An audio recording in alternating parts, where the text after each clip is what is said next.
أشهد أن لا إله إلا الله وحده لا شريك له وأشهد أن محمدا عبده ورسوله أما بعد فأعوذ بالله من الشيطان الرجيم بسم الله الرحمن الرحيم الحمد لله رب العالمين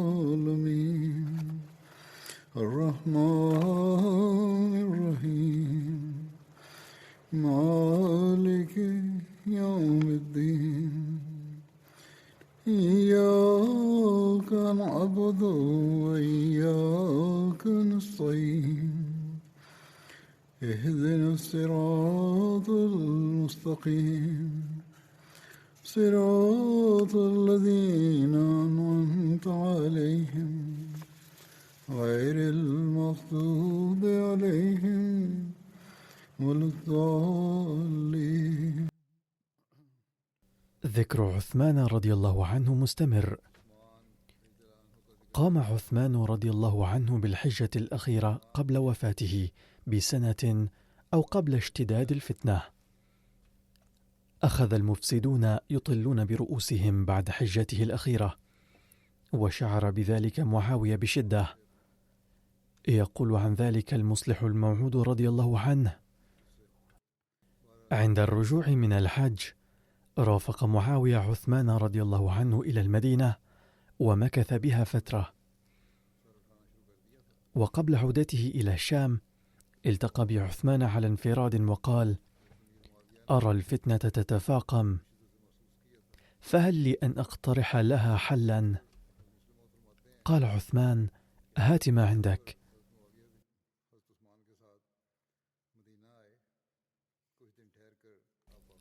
قال: انطلق معي إلى الشام ففيها الأمن والسلام، درءا لخطر فتنة مفاجئة قد يصعب قلعها وقتها. قال عثمان رضي الله عنه: أنا لا أبيع جوار رسول الله صلى الله عليه وسلم بشيء وإن كان فيه قطع خيط عنقي.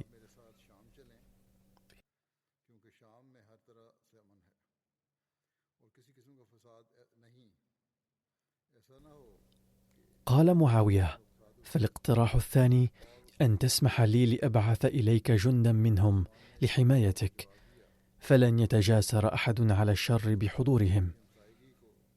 قال عثمان رضي الله عنه: كيف لي أن أثقل على بيت المال لحماية شخص عثمان، ولا أحب أن أضيق على أهل المدينة بسبب الجنود.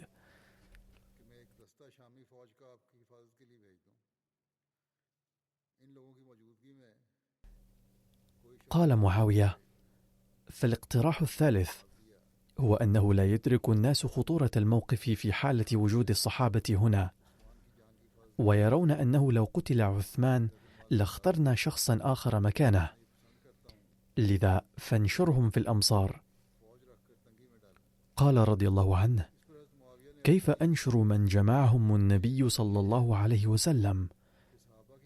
فبكى معاوية وقال: لم تقبل شيئا مما اقترحته عليك لحمايتك، فأعلن بين الناس على الأقل أنه لو أصيب عثمان بمكروه لأخذ معاوية قصاصه، لعل ذلك يمنع المفسدين من إثارة الفتنة. قال عثمان رضي الله عنه: لابد أن يحدث ما قدر، فلن أعلن ذلك أيضا، لأن فيك بعض القسوة، فأخاف أن تقسو على المسلمين. فخرج معاوية من عنده باكيا وقال: لعله آخر لقاء بيننا. ثم خرج معاوية على الصحابة وقال: أنتم الآن مدار الإسلام، قد كبرت سن عثمان وولى عمره، وأرى الفتنة في تزايد مستمر، فعليكم أن توفروا له الحماية والرعاية. قال هذا وانطلق إلى الشام.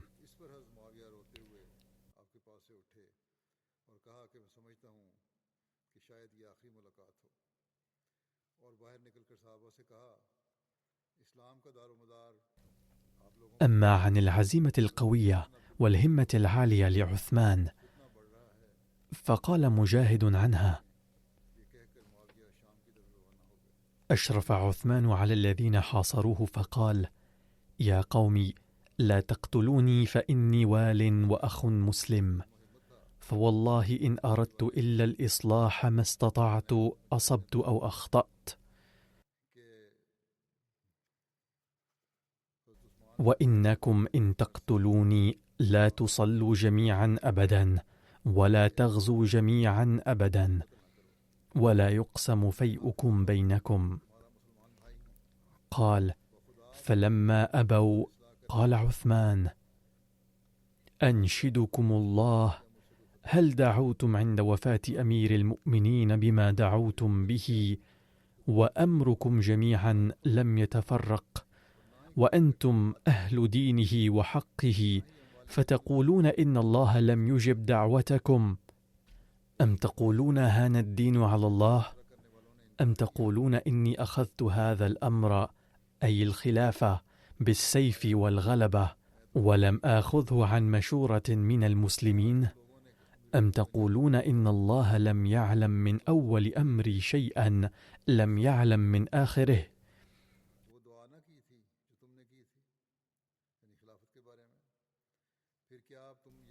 فلما أبوا قال: اللهم أحصهم عددا، واقتلهم بددا، ولا تبق منهم أحدا. قال مجاهد: فقتل الله منهم من شارك في الفتنة.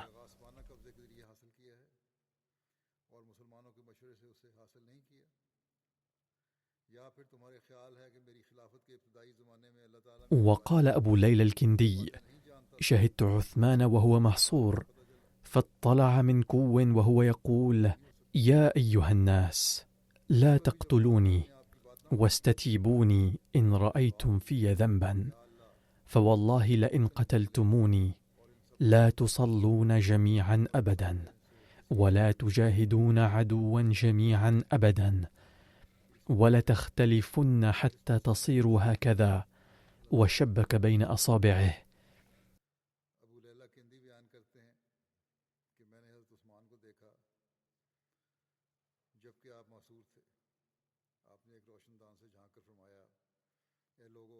ثم قال: يا قوم لا يجرمنكم شقاقي أن يصيبكم مثل ما أصاب قوم نوح أو قوم هود أو قوم صالح، وما قوم لوط منكم ببعيد.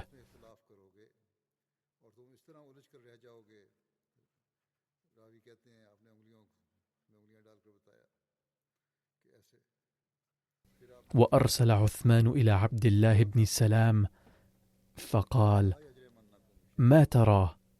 فقال: الكف الكف، فإنه أبلغ لك في الحجة. قال محمد بن سيرين: جاء زيد بن ثابت إلى عثمان فقال: هذه الأنصار بالباب يقولون إن شئت كنا أنصارا لله مرتين. قال: فقال عثمان: أما القتال فلا. عن أبي هريرة قال: دخلت على عثمان يوم الدار فقلت: يا أمير المؤمنين، طاب أم ضرب؟ فقال: يا أبا هريرة، أيسرك أن تقتل الناس جميعا وإياي؟ قال: قلت لا. قال: فإنك والله إن قتلت رجلا واحدا فكأنما قتل الناس جميعا. قال: فرجعت ولم أقاتل. وقد ذكر سابقا أن أبا هريرة قال: اليوم هو يوم القتال. عن عبد الله بن الزبير قال: قلت لعثمان يوم الدار: قاتلهم، فوالله لقد أحل الله لك قتالهم. فقال: لا والله لا أقاتلهم أبدا. قال: فدخلوا عليه وهو صائم. قال: وقد كان عثمان أمر عبد الله بن الزبير على الدار. وقال عثمان: من كانت لي عليه طاعة فليطلع عبد الله بن الزبير.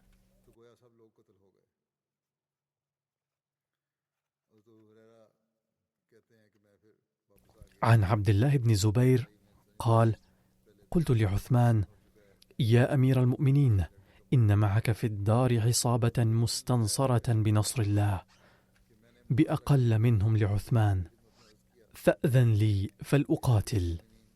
فقال: أنشدك الله رجلا، أو قال: أذكر بالله رجلا أهراق في دمه، أو قال: أهراق في دما.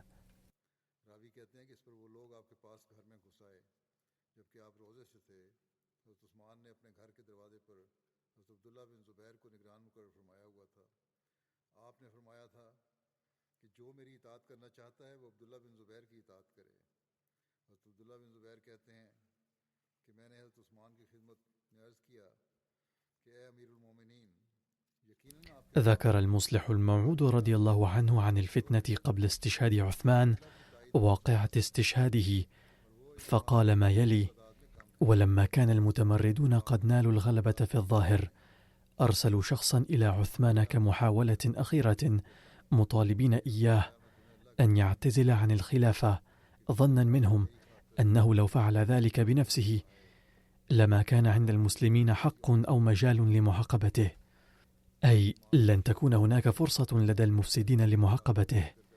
حين وصل هذا الرسول إلى عثمان رضي الله عنه قال له ما معناه: لم أرتكب ذنوبا وآثاما في الجاهلية، ولم أخالف أوامر الإسلام بعد أن أسلمت، فبأي ذنب أخلع قميصا ألبسنيه الله؟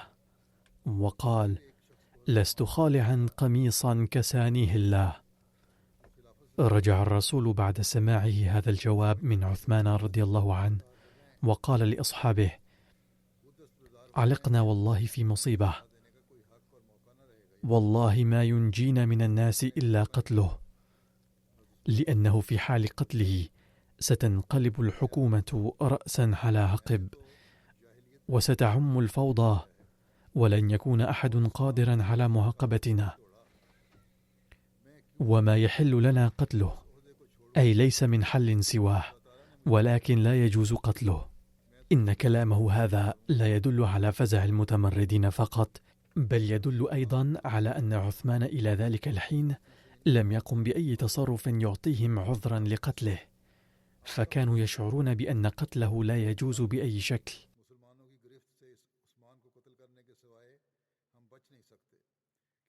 حين كان المتمردون يخططون لقتله، جاء عبد الله بن سلام الذي كان عزيزا في قومه قبل إسلامه أيضا، وكان اليهود يعتبرونه رئيسا لهم وعالما فذا، حتى قام على باب الدار ينصحهم ونهاهم عن قتله، قائلا: يا قوم، لا تسلوا سيف الله عليكم، فوالله إن سللتموه لا تغمدوه، وسيبقى مسلولا على المسلمين للأبد، وسيظلون يتقاتلون، فليتعقلوا. وقال: ويلكم إن سلطانكم اليوم يقوم بالدرة، أي في الحدود الشرعية يعاقب بالدرة، فإن قتلتموه لا يقم إلا بالسيف، أي سوف يقتل الناس بجرائم بسيطة. ويلكم إن مدينتكم محفوفة بملائكة الله، والله لئن قتلتموه لتتركنها.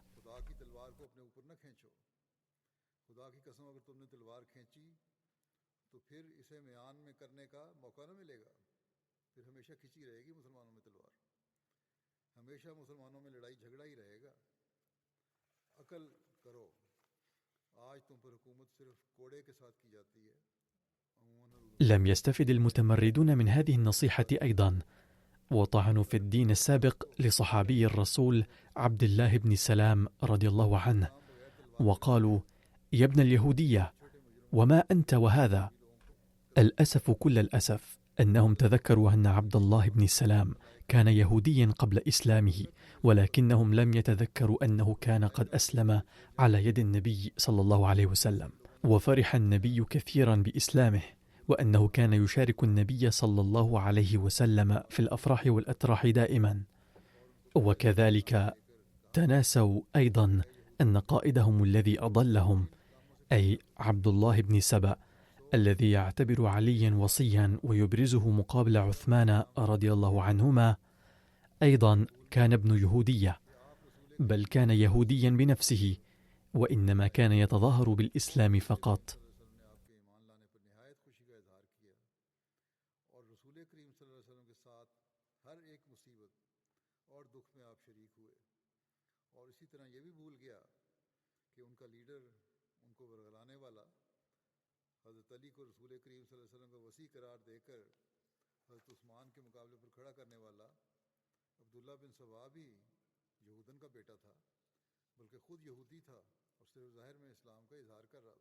رجع عبد الله بن سلام يائسا من تصرفات المفسدين.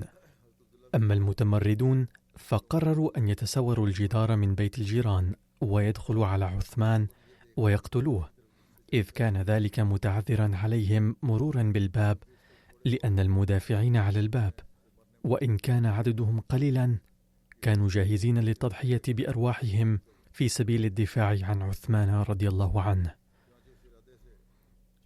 فتسور بعض من المتمردين جدار الجيران واقتحموا بيته، وكان رضي الله عنه يقرأ القرآن الكريم، وقد اعتاد منذ أن حصر أن يكون عاكفا إما على الصلاة أو على تلاوة القرآن الكريم، وما كان يهتم بأي أمر آخر، غير أنه عين شخصين على بيت المال قبل أن يقتحم المتمردون البيوت، وذلك لأنه من الثابت أنه رأى من الليل أن نبي الله صلى الله عليه وسلم يقول: أفطر عندنا الليلة.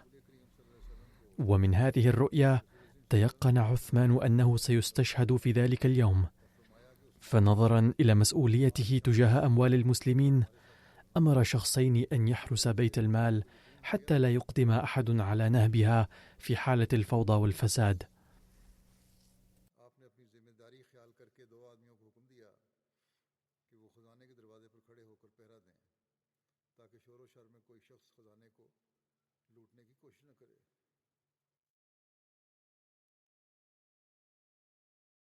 باختصار، عندما دخل المفسدون بيته وجدوه يقرأ القرآن الكريم. وكان من المهاجمين محمد بن أبي بكر أيضا، الذي كان يرى إقحام نفسه والتقدم في كل أمر واجبا عليه، نظرا إلى ما كان يحظى بين المفسدين من مكانه لكونه ابن سيدنا أبي بكر رضي الله عنه. فدخل محمد بن أبي بكر على عثمان وأخذ بلحيته وشدها بقوة، فقال له عثمان رضي الله عنه: يا ابن أخي، لو كان أبوك حيا لما أقدمت على هذا التصرف قط، ويلك على الله تغضب، هل لي إليك جرم إلا حقه الذي أخذته منك؟ أي إنما تنقم مني لأني أقول لكم أن تؤدوا حقوق الله. فنكل ورجع. وأما الآخرون فبقوا هنالك لأنهم رأوا هذه الفرصة مواتية وأخيرة لتحقيق مآربهم، لأن الخبر المؤكد بدخول جيش البصرة في المدينة قد بلغ، فقرروا ألا يخرجوا من البيت دون نيل هدفهم. فتقدم أحدهم وضرب رأس عثمان رضي الله عنه بقضيب من الحديد، وركل المصحف الذي كان أمامه رضي الله عنه، فاستدار المصحف فاستقر بين يدي عثمان وسقطت عليه الدم من رأسه. أما القرآن فلا يقدر أحد على الإساءة إليه، إلا أن هذا الحادث قد فضح حقيقة تقوى المفسدين وأمانتهم بوضوح تام. الآية التي وقع عليها دم عثمان كانت في الحقيقة تحتوي على نبوءة عظيمة، وقد تحققت في وقتها بكل عظمة وشأن، حتى إن أقسى الناس قلبا أيضا قد أغمض عينيه لهول المشهد المتمثل في الحروف المحمرة بالدم. فكانت الآية: فسيكفيكهم الله وهو السميع العليم.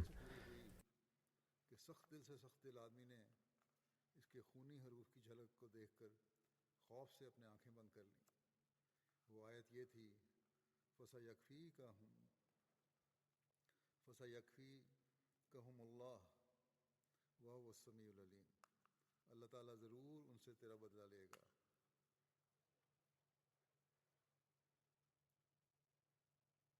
ثم تقدم شخص اسمه سودان بن حمران ليهاجم سيدنا عثمان رضي الله عنه بالسيف، فتلقاه على يده فقطعت، فقال عليه السلام: ما مفاده؟ والله إنها لأول يد كتبت القرآن الكريم. ثم حاول سودان أن يهاجمه ثانية ويقتله، فانكبت عليه زوجته نائلة، ولكن ذلك الشقي لم يتورع حتى عن الهجوم على امرأة، فقطعت أصابع يدها فولت، فهاجمه مرة ثالثة وأصابه بجروح خطيرة. ثم ظن ذلك الشقي أنه رضي الله عنه لم يلفظ أنفاسه بعد، وإنما هو مغشي عليه ومضطرب بسبب الجروح وقد ينجو من الموت، فبدأ يخنقه ولم يتركه ما لم يسلم روحه ملبيا دعوة النبي صلى الله عليه وسلم: إنا لله وإنا إليه راجعون.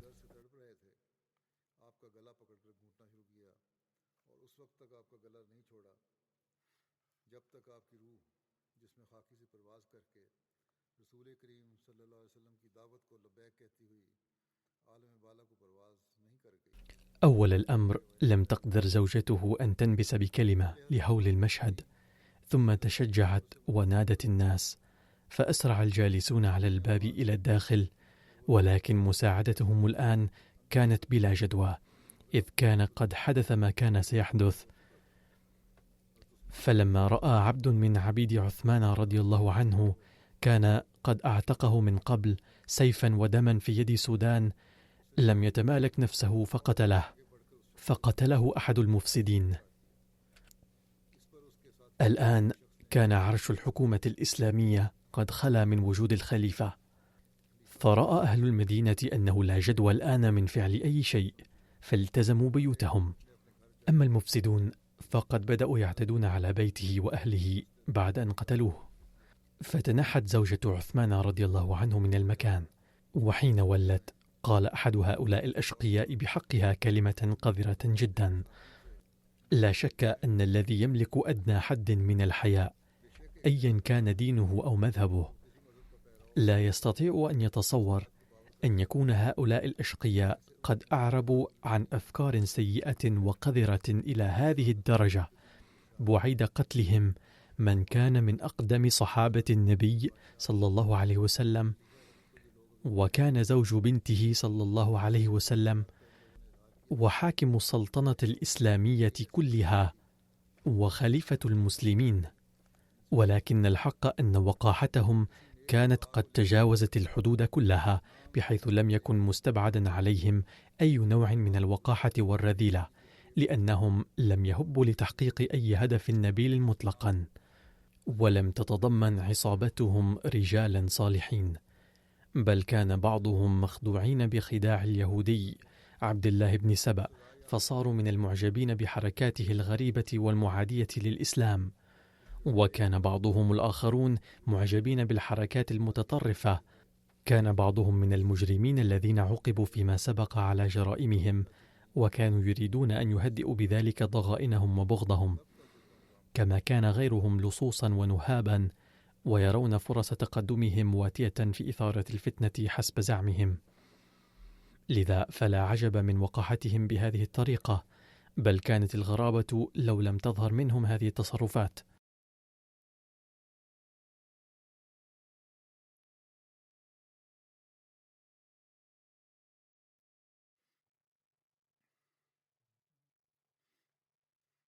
حين كان المفسدون مشغولين في القتل والنهب، لم يتمالك أحد عتقاء عثمان نفسه عند سماعه صرخات أهل بيت عثمان رضي الله عنه، فقتل من قتل عتيق عثمان الأول، فقتلوه أيضا، ونزعوا حلي النساء، وخرجوا من البيت ضاحكين مستهزئين. يقول سيدنا المصلح الموعود رضي الله عنه في موضع آخر عن عدم تحضر أولئك القاتلين: ما الذي فعلوا هم أنفسهم؟ فقد قتلوا سيدنا عثمان رضي الله عنه، وعندما كان يتلوى جريحا كانوا يطلقون على زوجته كلمات قذرة وبذيئة جدا، حيث كانوا يتكلمون عن جسمها. يقول المصلح الموعود رضي الله عنه: إنهم لم يتوقفوا عندها فقط، بل قد تكلموا ضد عائشة رضي الله عنها أيضا كلاما بذيئا. وإنني أقول بعد الاطلاع على هذه التصرفات أن الله صحيح قد أعطاني مكانة عظيمة وأفتخر بها، إلا أنني أقول ليتني كنت في ذلك الوقت، لا في هذا الوقت، لأمزق أولئك الأشرار كل ممزق. وإلى أي حد كانوا قد انحطوا؟ قال: إنهم نزعوا حجاب عائشة رضي الله عنها، ولما رأوها قالوا إنها شابة، أي لم يتوانوا في الإساءة إلى عائشة رضي الله عنها أيضا. قال المصلح الموعود رضي الله عنه: ثم إن الأحداث التي وقعت مع عثمان رضي الله عنه تؤكد أنه لم يكن خائفا منها، أي لم يخف عثمان قط ماذا عسى أن يحدث معه. الثابت تاريخيا أن المتمردين لما استولوا على المدينة كانوا ينتشرون قبل الصلاة في المسجد ليفصلوا أهل المدينة بعضهم عن بعض حتى لا يجتمعوا ولا يهبوا للمقاومة. وبرغم هذا الجو المشحون بالفتنة والفساد، كان عثمان رضي الله عنه يحضر المسجد للصلاة وحده دون خوف، وظل يحضرها إلى أن حال الناس دون ذلك. ولما تفاقمت الفتنة وهاجم المتمردون بيت عثمان رضي الله عنه، ناشد الصحابة ألا يعرضوا أرواحهم للخطر من أجله، بل عليهم أن يرجعوا إلى بيوتهم بدلا من حراسة بيته. فهل يتصرف الخائف من الشهادة هكذا؟ وهل يقول للناس: لا تحرسوني بل ارجعوا إلى بيوتكم؟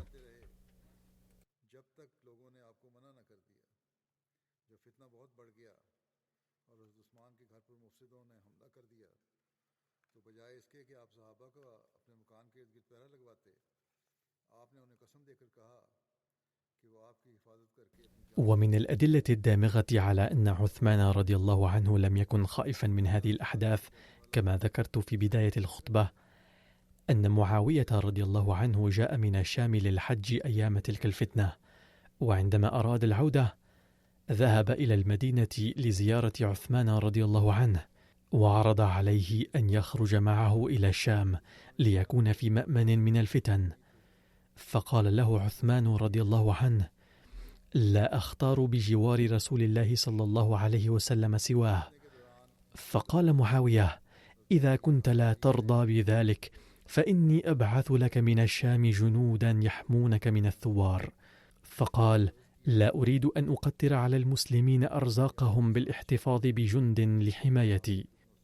قال معاوية: يا أمير المؤمنين، إن هؤلاء سيقتلونك غدرا أو يخرجون لمحاربتك. قال: حسبي الله ونعم الوكيل.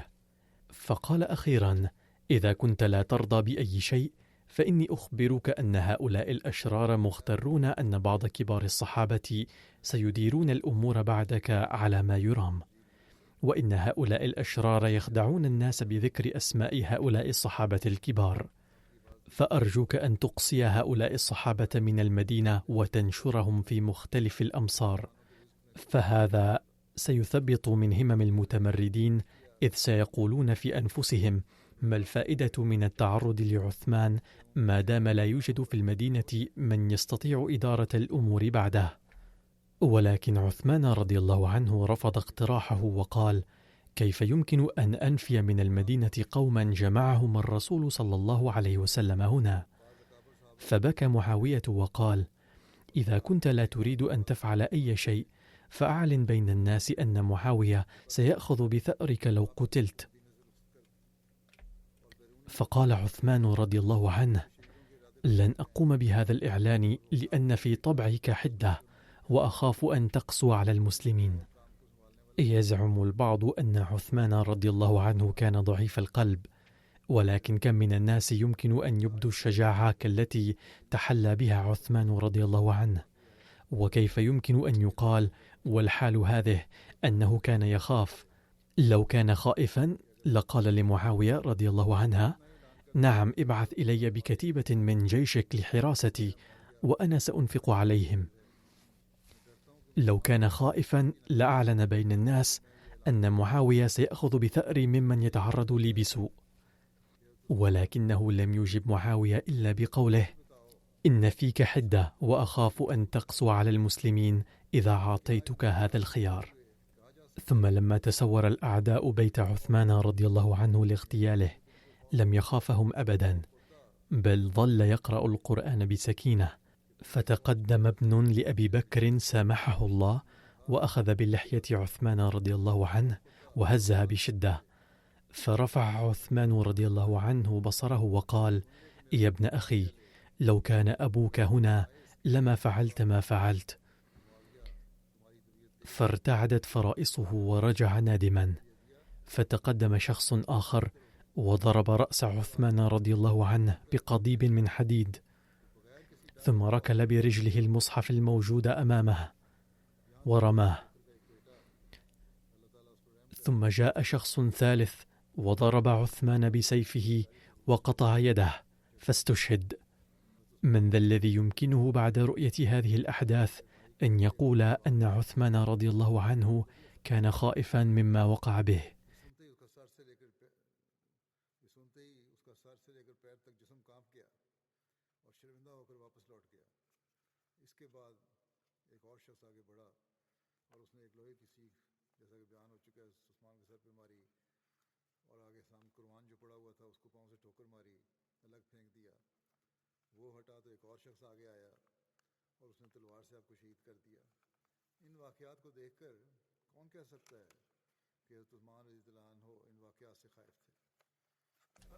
قال المصلح الموعود رضي الله عنه: بعث المسيح الموعود عليه السلام كما بعث نوح وإبراهيم وداود وسليمان وباقي الأنبياء عليهم السلام، وقد بدأت سلسلة الخلافة بعده كما بدأت بعد الأنبياء السابقين.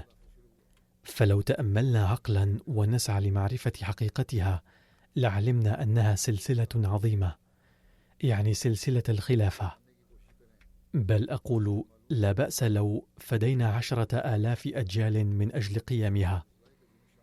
لا أعرف عن الآخرين، ولكنني أعرف عن نفسي أنه بعد قراءة التاريخ لزمن النبي صلى الله عليه وسلم، وحين أرى المصائب التي حلت بحضرة عثمان رضي الله عنه، ومن جهة أخرى حين أرى النور والروحانية التي أنشأها النبي صلى الله عليه وسلم فيه، أقول لو كانت لي 10,000 جيل في الدنيا وجمعت كلها وضحي بها دفعة واحدة لكي تلغى تلك الفتنة، فأرى أنها صفقة شراء فيل مقابل قملة. يعني هو أخذ شيئا كبيرا مقابل شيء صغير، لأن القملة حشرة صغيرة، فلو أخذنا مقابلها فيلا فهذا أرخص من ذلك. الحق أننا نعلم قيمة الشيء بعد فواتها. علمنا قيمة الخلافة بعد استشهاد عثمان رضي الله عنه. قال المصلح الموعود رضي الله عنه: بعد وفاة عمر رضي الله عنه وقعت نظرة جميع الصحابة على عثمان لتولي الخلافة، وانتخبه لهذا المنصب كبار الصحابة بعد التشاور. كان عثمان صهر النبي صلى الله عليه وسلم، وقد تزوج ب2 من بناته بالتوالي. وحين توفيت البنت الثانية للنبي صلى الله عليه وسلم قال: لو كان عندي ثالثة زوجتها عثمان. من هنا يتبين أن عثمان رضي الله عنه كان يحتل مكانة مرموقة عند النبي صلى الله عليه وسلم، وكانت له مكانة متميزة عند أهل مكة أيضا، وكان رجلا ثريا بين العرب آنذاك. وبعد أن أسلم أبو بكر رضي الله عنه اختار 10 أشخاص بوجه خاص ليبلغهم الإسلام، وكان عثمان منهم.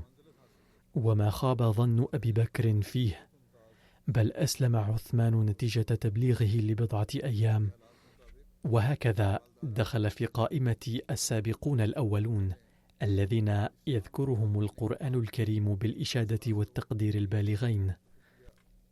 إن التقدير والاحترام الذي كان يحظى به عثمان رضي الله عنه في العرب يتبين مما حدث عندما جاء النبي صلى الله عليه وسلم إلى مكة لأداء العمرة بناء على رؤياه، فمنعه أهل مكة من ذلك لبغضهم وعنادهم، فقرر النبي صلى الله عليه وسلم أن يرسل مندوبه إلى أهل مكة من أجل المفاوضات، وانتخب عمر رضي الله عنه لهذا الغرض.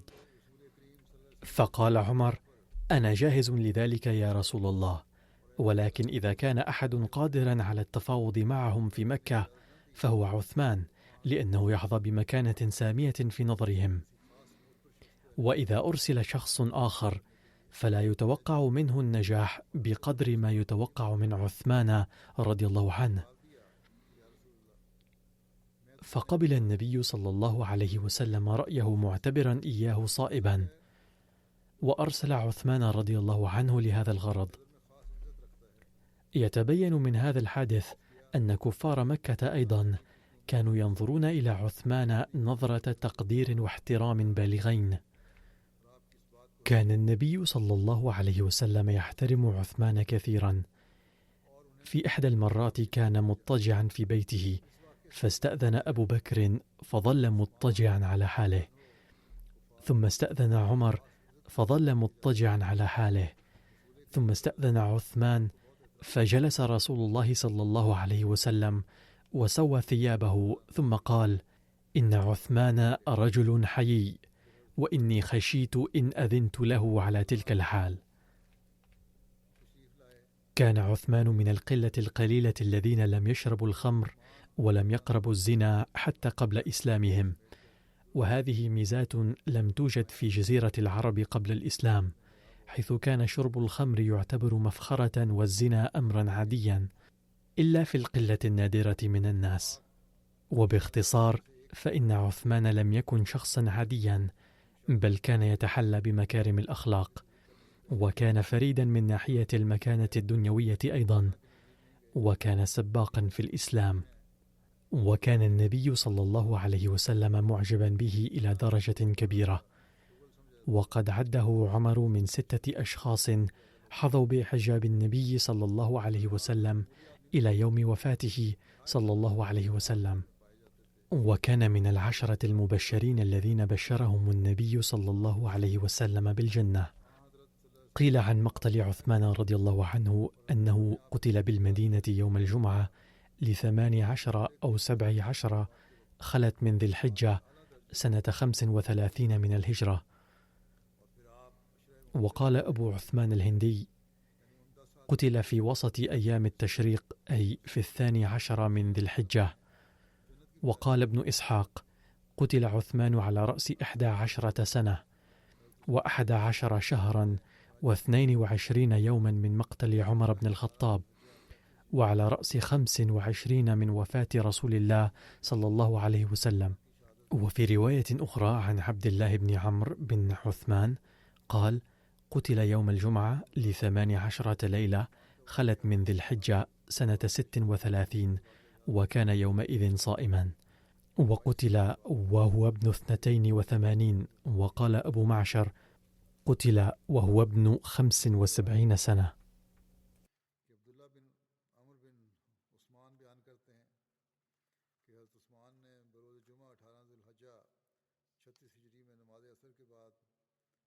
وقد ورد عن مراسم كفنه ودفنه.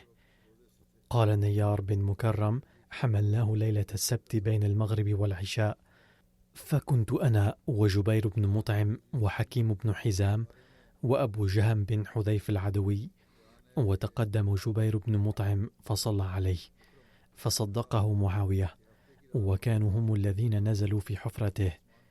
وفي رواية أن جبير بن مطعم صلى على عثمان في 16 رجلا. قال ابن سعد: الحديث الأول صلى عليه 4. عن الربيع بن مالك بن أبي عامر عن أبيه قال: كان الناس يتوقون أن يدفنوا موتاهم في حش كوكب، الحش حديقة صغيرة وكوكب اسمها، كان يملكها أنصاري وكانت قريبة من البقيع. فكان عثمان بن عفان يقول: يوشك أن يهلك رجل صالح فيدفن هناك فيتأسى الناس به. قال مالك بن أبي عامر: فكان عثمان بن عفان أول من دفن هناك. وقد جاء عن كيفية دفنه أن المفسدين والمتمردين لم يسمحوا بدفنه إلى 3 أيام.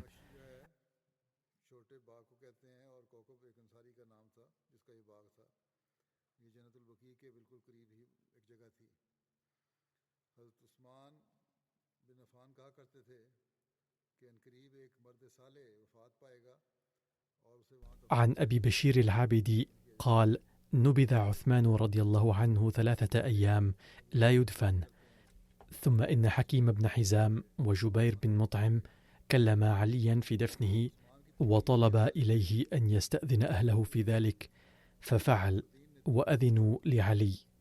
فلما سمع بذلك المفسدون قعدوا له في الطريق بالحجارة، وخرج به ناس يسير من أهله وهم يريدون به حائطا بالمدينة يقال له حش كوكب، كانت اليهود تدفن فيه موتاهم. فلما خرج على الناس رجموا سريره وهموا بطرحه، فبلغ ذلك عليا فأرسل إليهم يعزم عليهم ليكفوا عنه.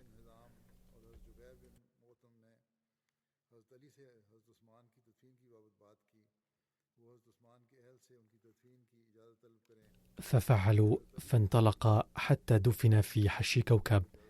فلما ظهر معاوية بن أبي سفيان على الناس أمر بهدم ذلك الحائط حتى أفضى به إلى البقيع، فأمر الناس أن يدفنوا موتاهم حول قبره حتى اتصل ذلك بمقابر المسلمين.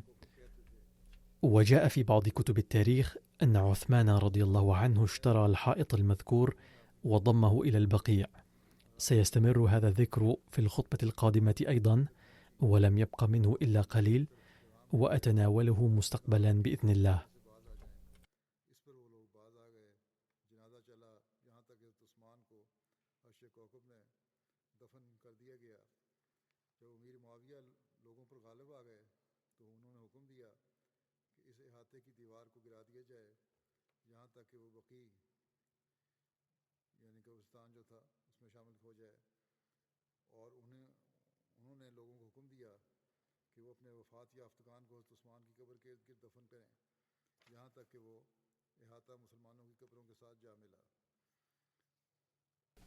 سأصلي اليوم أيضا صلاة الغائب على بعض المرحومين، والآن سأتناول ذكرهم بإيجاز.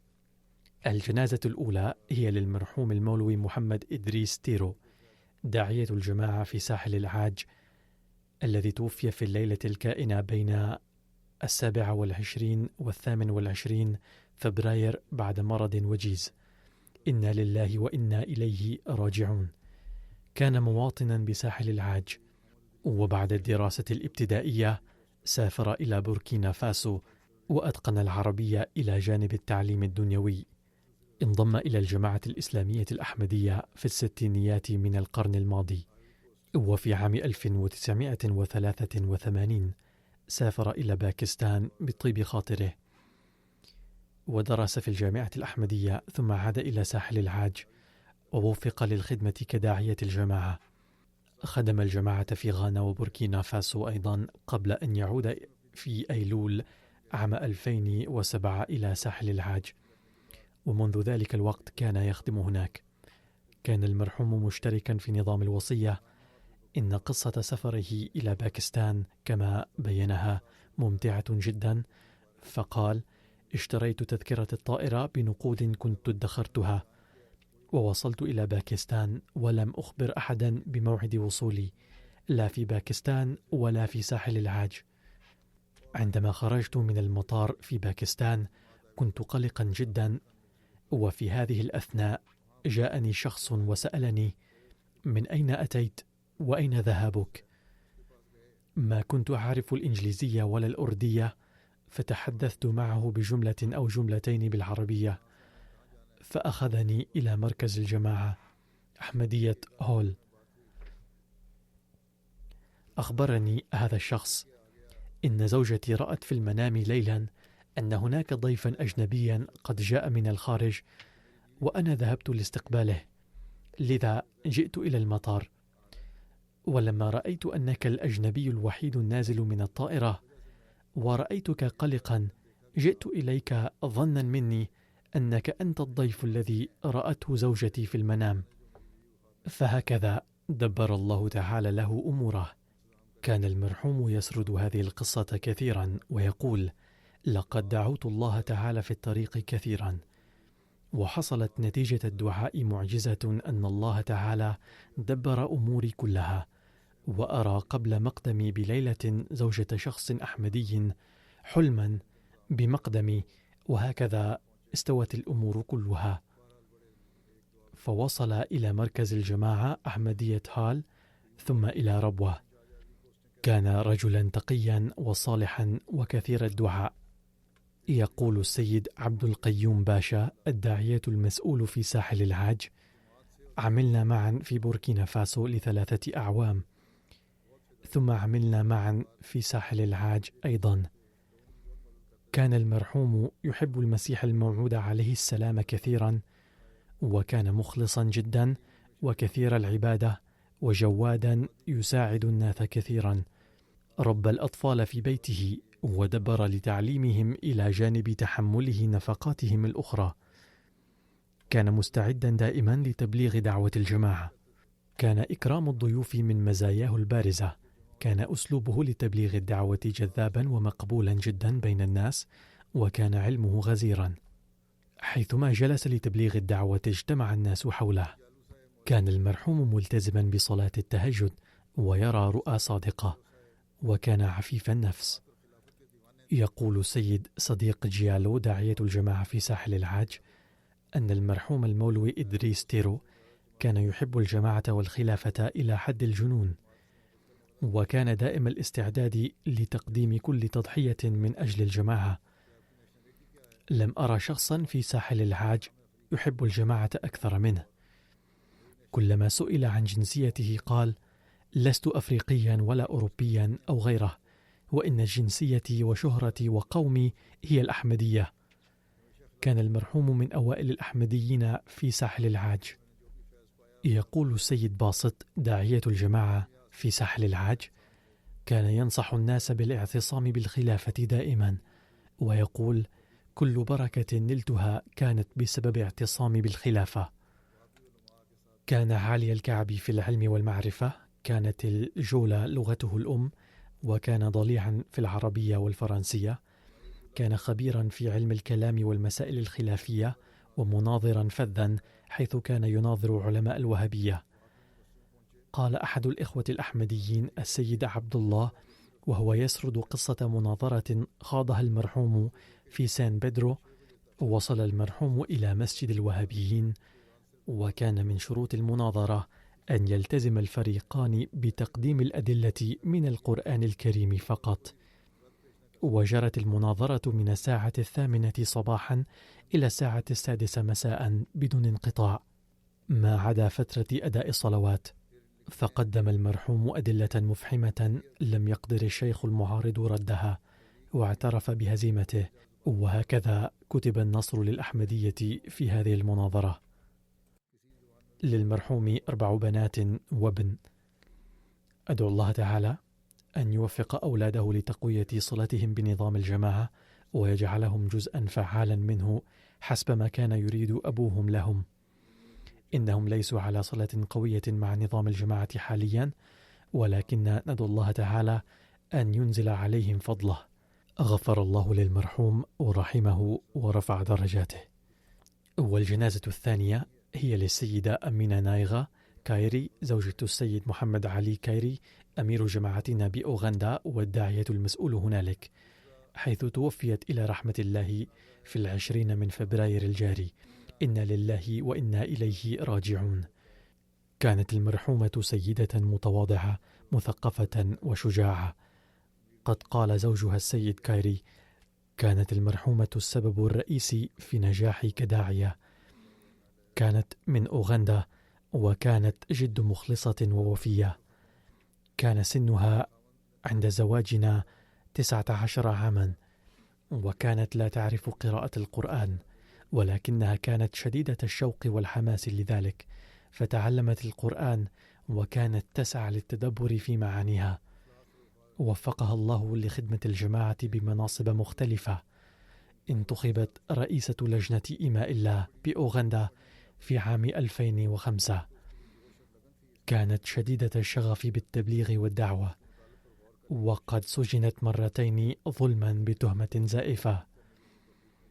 كانت نموذجا في مجال التربية، كانت ترد على اعتراضات المعارضين بكل شجاعة. وكتبت ابنتها: كانت أمي محافظة على صلواتها دائما في الصحة والمرض، كانت تعتكف في رمضان كل عام، كانت تصبر على مطاعن توجه إلى شخصها، ولكنها كانت لا تطيق الصبر إذا ما وجه الاعتراض على دينها. لقد وفقها الله تعالى للعمل في مجال السياسة أيضا على صعد شتى. كانت المرحومة منخرطة في نظام الوصية، تركت وراءها زوجها و6 أولاد، 2 منهما داعيتان. والجنازة التالية هي للسيد لؤي قزق من سوريا، حيث توفي في 10 من ديسمبر المنصرم وسنه 48 عاما. إنا لله وإنا إليه راجعون.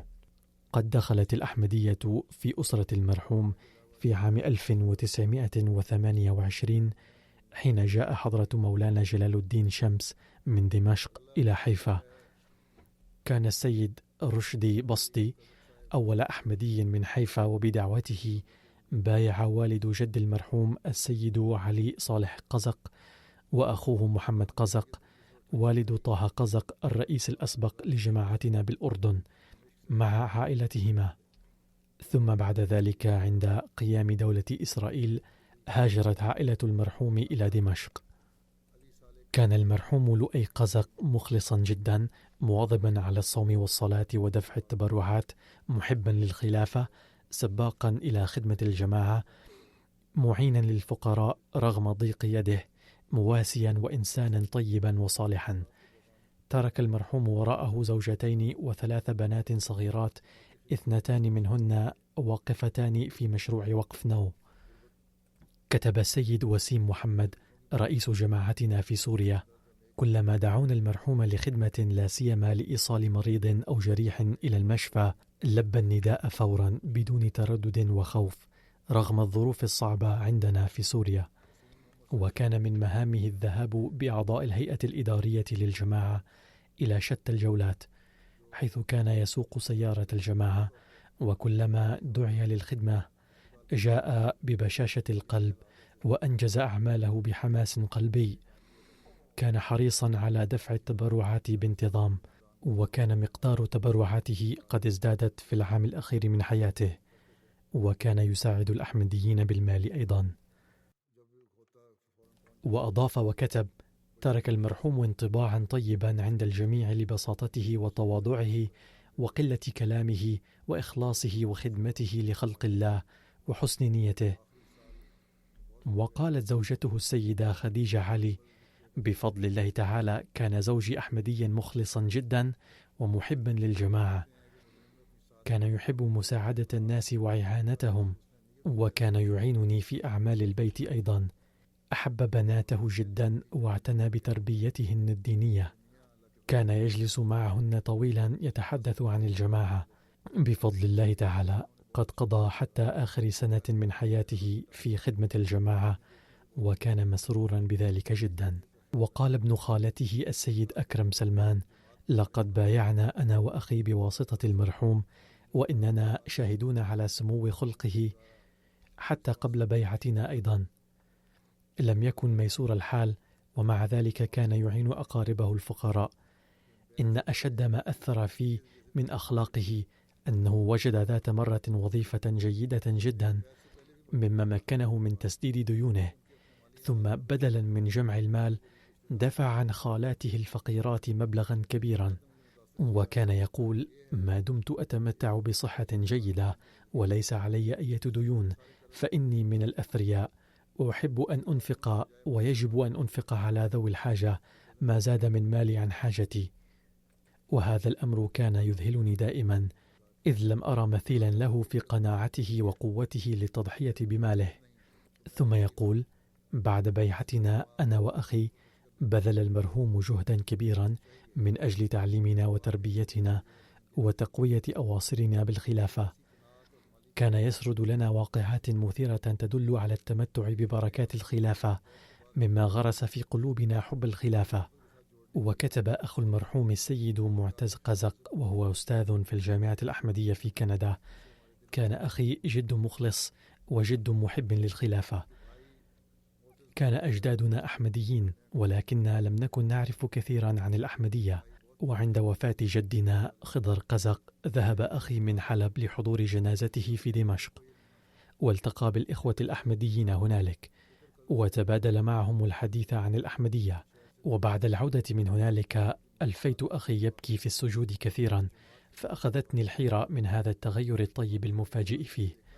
ولما سألته عن سبب ذلك عرفني على الجماعة الأحمدية. كنت إذ ذاك أحمديا بالاسم فقط، فقمت بالتحقيق عن تعاليم الأحمدية ثم بايعت ثانية بناء على رؤية رأيتها. والحق أن هذا التغير الطيب الذي حدث في حياة أخي قد لعب دورا كبيرا في بيعتي. المراد من قوله بايعت ثانية أنه كان أحمديا بالاسم كونه ولد في عائلة أحمدية، ولكنه لم يكن أحمديا من حيث العمل، ومن أجل ذلك قام بالبيعة بعد التحقيق عن بصيرة وإدراك. كان المرحوم شغوفا بالتبليغ، كثير الدعاء للخليفة، ومنخرطا في نظام الوصية. كان قد أحس بقرب أجله، وقد ذكر ذلك لوالدته وزوجتيه قبل وفاته بأيام قلائل. والجنازة التالية هي للسيدة فرحة نسيم من ربوة، وهي زوجة المعلم محمد إبراهيم حنيف الذي كان شهيرا بلقب شودري صاحب، وقد توفيت إلى رحمة الله في 29 من ديسمبر المنصرم وعمرها 86 عاما. إنا لله وإنا إليه راجعون. كان والد المرحومة حضرة مياه علم الدين، وكذلك جدها حضرة مياه قطب الدين من سكان لودهي ننغل بمحافظة غرداسبور، وكان من صحابة المسيح الموعود عليه السلام. كانت المرحومة ذات شمائل كثيرة، فإلى جانب المواظبة على الصوم والصلاة كانت مداومة على صلاة التهجد، صابرة شاكرة كثيرة الدعاء، متواضعة معينة للفقراء، محبة للخلافة وتقية مخلصة. كانت سباقة في المساهمة في شتى التبرعات، وقد تبرعت بحليها في العديد من مناسبات عديدة رفع فيها النداء للتبرع. كانت منخرطة في نظام الوصية، تركت وراءها 3 أبناء و3 بنات وعديدا من الأحفاد والحفيدات. 2 من أحفادها وأحد أولادها من دعاة الجماعة. تغمد الله المرحومة وسائر المرحومين بمغفرته ورحمته ورفع درجاتهم.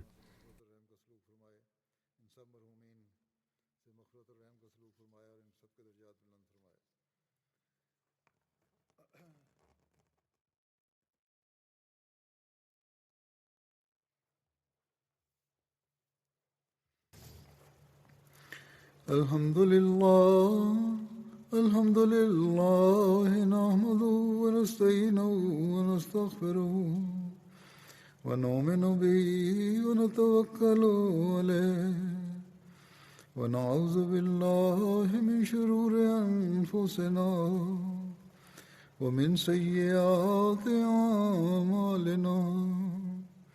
من يهده الله فلا مضل له ومن يضلل فلا هادي له. ونشهد أن لا إله إلا الله ونشهد أن محمدا عبده ورسوله. عباد الله رحمكم الله، إن الله يأمر بالعدل والإحسان وإيتاء ذي القربى وينهى عن الفحشاء والمنكر والبغي يعظكم لعلكم تذكرون. اذكروا الله يذكركم وادعوه يستجب لكم ولذكر الله